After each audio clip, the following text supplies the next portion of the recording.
हाँ बच्चों देखो, ये मैग्नेटिक फील्ड की एक्सरसाइज 3 के पार्ट फर्स्ट का क्वेश्चन नंबर 13 देखना।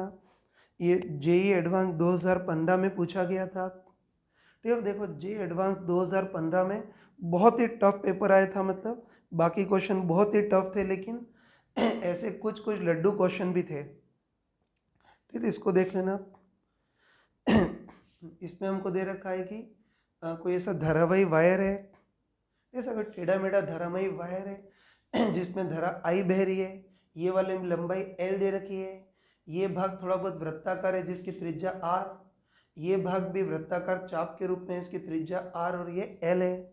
तो इस टाइप से हमको दे रखा है कि इसको चलो पी मान लेता हूँ और इसको क्यू मान लेता हूँ। तो बस पी से क्यू तक ऐसा टेढ़ा मेढ़ा धारावाही वायर है जिसमें धारा आई बह रही है। अब इस पर समरूप चुंबकीय क्षेत्र बी लगाया है और बी की दिशा अलग अलग ऑप्शन में अलग अलग दिशा दे रखी है। हमको दे रखा है कि ये दिशा एक्स दिशा, ये वाई, तो एक्स से वाई की ओर मोड़ेंगे तो अंगूठा जेड की ओर आना चाहिए, इसलिए इस बार जेड दिशा बाहर मतलब डॉट दिशा में होगी। ठीक, बस समरूप चुंबकीय क्षेत्र लगाया है तो इस पूरे टेढ़े मेढ़े वायर पर कुल चुंबकीय बल कितना लगेगा वो देखना है। ठीक, बस इसमें अपना कंसेप्ट यूज कर सकते हैं ना।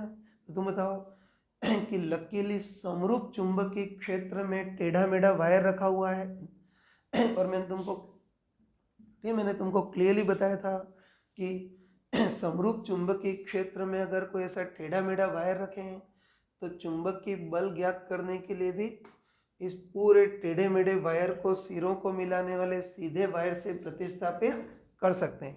है तो ये ध्यान रखा कि समरूप चुंबकीय क्षेत्र में टेढ़ा मेढ़ा धारावाही वायर है ना, तो चुंबकीय बल ज्ञात करने के लिए भी इस पूरे टेढ़े मेढ़े वायर को सिरों को मिलाने वाले सीधे वायर से प्रतिस्थापित कर सकते हैं। बताओ वास्तविक वायर में धारा आई बहा रहे हैं तो इस तुल्य वायर में भी धारा आई बहाएंगे। और बताओ पूरे वायर को अगर सीधे वायर से प्रतिस्थापित करें तो बताओ इस तुल्य वायर की लंबाई कितनी होगी, पी और क्यू के बीच सीधी दूरी के बराबर।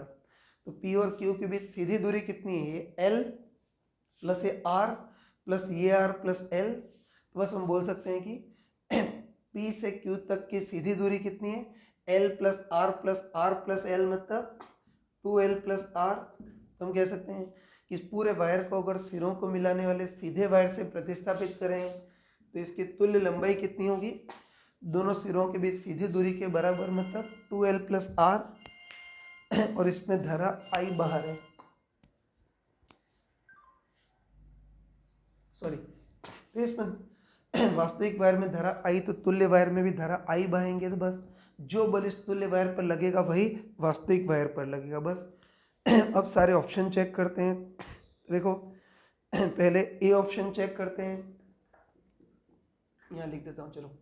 पहले ए ऑप्शन चेक करते हैं। देखो ए ऑप्शन में हमको दे रखा है कि जो चुंबकीय क्षेत्र लगाया है वो, चुंबकीय क्षेत्र लगाया है वो के मतलब जेड दिशा में, मतलब बाहर की ओर मतलब डॉट दिशा वाला समरूप चुंबकीय क्षेत्र लगाया है।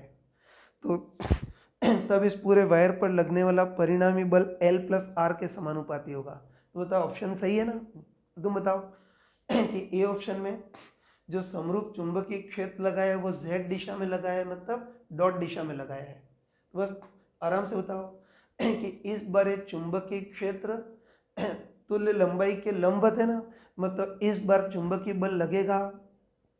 ठीक है, और दिशा भी देख सकते हैं ना। बताओ चुंबकीय क्षेत्र बाहर की ओर है, धारा इधर है तो धारा की दिशा में अंगूठा, तो इस पर बल सीधे हाथ के थप्पड़ मारने वाला मतलब नीचे की ओर लगेगा।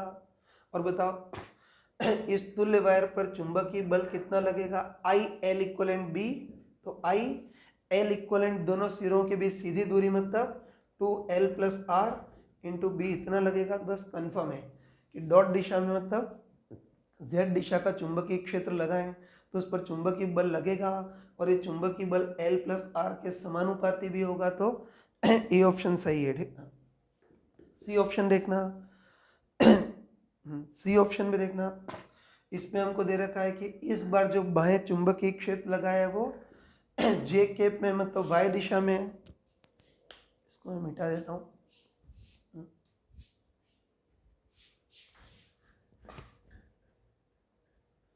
ठीक है ना। सी ऑप्शन में देखना तो सी ऑप्शन में दे रखा है कि इस बार जो बाहें चुंबकीय क्षेत्र लगा है वो जे कैप मतलब वाई दिशा में इधर की ओर है, ठीक है ना।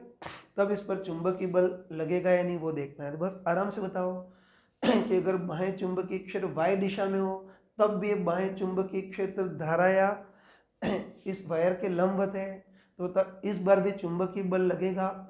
और बताओ इस बार भी इस तुल्य वायर पर चुंबकीय बल कितना लगेगा, आई एल इक्वलेंट बी। तो बस आई एल इक्वलेंट दोनों सिरों के बीच सीधी दूरी 2l plus are into B. और दिशा भी देख सकते हो, चुंबकीय क्षेत्र की दिशा में अंगुलियां, धारा की दिशा में अंगूठा। तो इस पर बल सीधे हाथ की थप्पड़ मारने वाला मतलब बाहर की ओर लगेगा। तुल्य वायर पर बल इतना है तो वास्तविक वायर पर भी बल इतना ही लगेगा। तो इस सी केस में भी चुंबकीय बल लगेगा और एल प्लस आर के समानुपाती होगा। तो ये सी ऑप्शन भी सही है। बी ऑप्शन देखना, बी ऑप्शन में हमने क्या किया है, बी ऑप्शन में क्या किया है कि इस बार जो बाहें चुंबकीय क्षेत्र लगा है वो आई कैप में तो एक्स दिशा में लगाया है, ठीक है। तो वही कि बी ऑप्शन में दे रखा है कि बाहें चुंबकीय क्षेत्र एक्स दिशा में लगाया है, तब इस पर परिणामी चुंबकीय बल कितना लगेगा वो देखना है, ठीक है। तुम साफ साफ देख सकते हो कि बाहें चुंबकीय क्षेत्र एक्स दिशा में लगाए हैं, तो बताओ अब जो बाहें चुंबकीय क्षेत्र है वो तुल्य लंबाई के समानांतर है, और बाहें चुंबकीय क्षेत्र तुल्य लंबाई के समानांतर है तो कोई चुंबकीय बल नहीं लगेगा। मतलब इस केस में वायर पर लगने वाला चुंबकीय बल जीरो, इस पर चुंबकीय बल जीरो, तो वास्तविक वायर पर भी परिणामी चुंबकीय बल जीरो होगा। और यही दे रखा है तो बी भी सही है और डी ऑप्शन गलत हो गया। डी ऑप्शन में दे रखा है कि जेड दिशा में चुंबकीय क्षेत्र लगाएं तो चुंबकीय बल जीरो होगा, गलत है। तब चुंबकीय बल लगेगा और एल प्लस आर के समानुपाती होगा। अब देखो ये क्वेश्चन कई बच्चों ने कर लिया था फिर भी मैंने इसको बताया, तो देखो इसका रीज़न है यार, तो ध्यान रखना दूँ कि जे 2015 का पेपर बहुत ही टफ था, ठीक है। तो मान सकते हो कि जे एडवांस की हिस्ट्री का सबसे टफेस्ट पेपर आई थिंक यही था 2015 का, ठीक है। 2015 का पेपर बहुत ही टफ था, बहुत टफ और लेंदी क्वेश्चन आए थे, लेकिन इसमें कुछ कुछ ऐसे लड्डू के टाइप से क्वेश्चन आए थे। बस जो स्मार्ट पर्सन था, ठीक है, जो स्मार्ट बच्चा था उसने क्या किया कि जो ऐसे इजी इजी क्वेश्चन है उसको कर दिया और टफ टफ क्वेश्चन को छोड़ दिया, तो उससे इज्जत बचाने लायक अच्छे खासे मार्क्स आ गए, रैंक भी आ गई और जेई में सिलेक्ट हो गया। तो ये स्किल तुमको रखनी है यार। तो याद रखना कि तुम भी जो जे एडवांस का पेपर दोगे ना उसमें कुछ तो बहुत टफ क्वेश्चन होंगे लेकिन कुछ ऐसे सिंपल क्वेश्चन होंगे, तो एक क्वेश्चन का सिलेक्शन आना चाहिए, एक भी सिंपल क्वेश्चन बच करके नहीं जाना चाहिए, टफ क्वेश्चन को फटाफट छोड़ भी देना, ठीक ना। तो उससे अच्छे खासी रैंक आ जाती है।